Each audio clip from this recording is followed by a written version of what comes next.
Good morning and welcome back to science. Last time you guys wrote an argument text trying to decide if this claim that Desert Rocks National Park used to be underwater was true or false.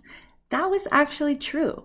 Right now, Desert Rocks National Park is a desert, but millions of years ago it was some kind of underwater environment.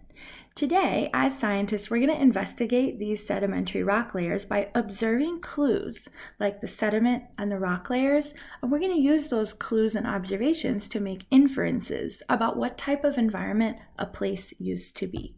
So as geologists, we've been observing rocks, and we know that these geologists can observe different types of rock and then infer what type of environment they formed in.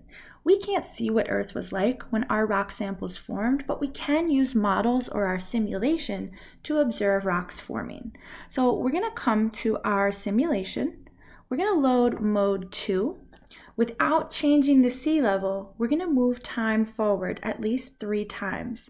We're going to watch carefully what happens in each environment. We'll observe the sediment that builds up and what type of rock is formed in each environment by clicking Analyze Layers.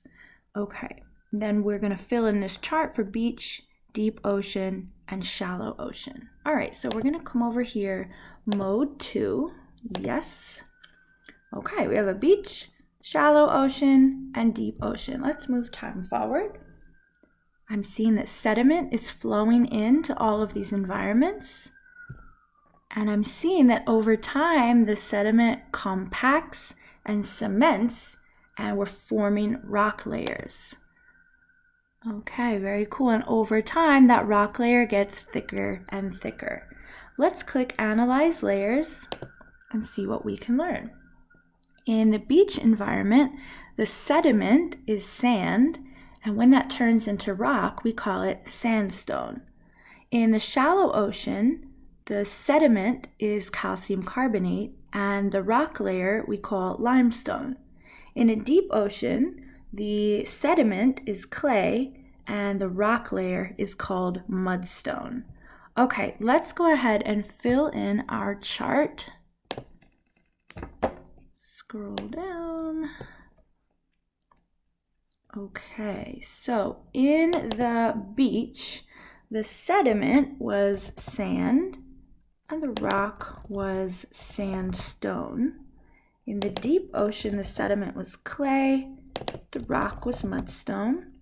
In the shallow ocean, the sediment was called calcium carbonate, and the rock was called limestone. So these are some clues or observations that we can use to make inferences. Whenever we see sand or sandstone, we can infer that that place probably used to be a beach. Whenever we see clay or mudstone, we know that that place probably used to be a deep ocean. Same with calcium carbonate and limestone. Those observations can help us make an inference that that place used to be a shallow ocean. Now we're going to learn a little bit more about calcium carbonate, where it comes from, and learn some more about it. Calcium carbonate came from the shallow ocean environment.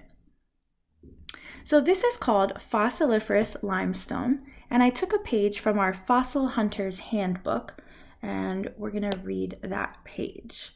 Fossiliferous limestone is a sedimentary rock made of a material called calcium carbonate. This material forms in water. It's also the material that makes up the shells of some organisms. Fossiliferous limestone can be many different colors, but is usually white, gray, cream, or yellow. Many big and small fossils can form in fossiliferous limestone. What environments can fossiliferous limestone form in? Well, the sediment that makes up fossiliferous limestone is formed in shallow lakes or parts of the ocean.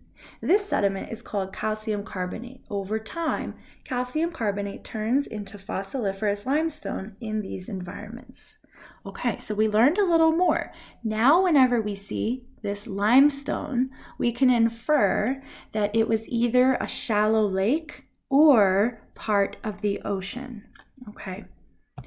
Let's look at the fossil that we found in our park. It's actually called a Mosasaurus. If you guys remember from our field trip last week, this is a very similar organism to the Tylosaurus that we saw in the museum.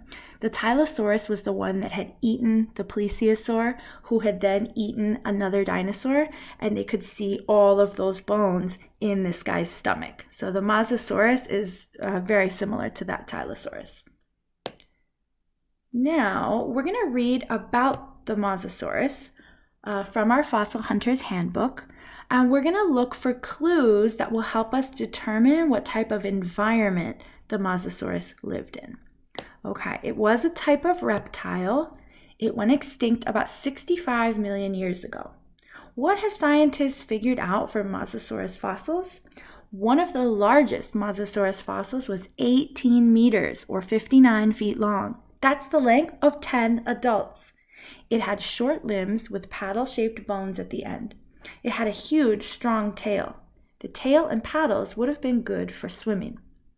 It had large jaws that were tightly connected to the skull and could open wide, so scientists think it had a powerful bite.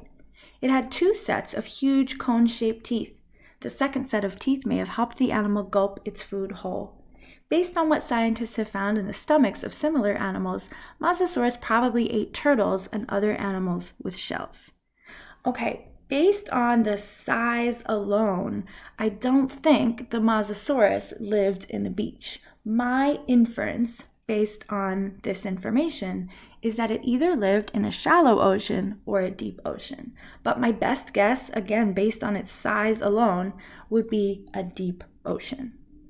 Now, your job today is to continue observing clues like sediment and rock layers and making inferences about what type of environment a place used to be. You're going to start by reading pages 4 and 5 of our next book, Through the Eyes of a Geologist. And you're going to think on those pages, what sediment and rock layers did geologists observe?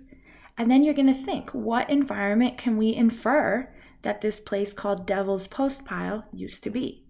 Then you're going to read the rest of the book and think, what sediment and rock layers did geologists observe, and what environments can geologists infer that those places used to be? So good luck and happy working.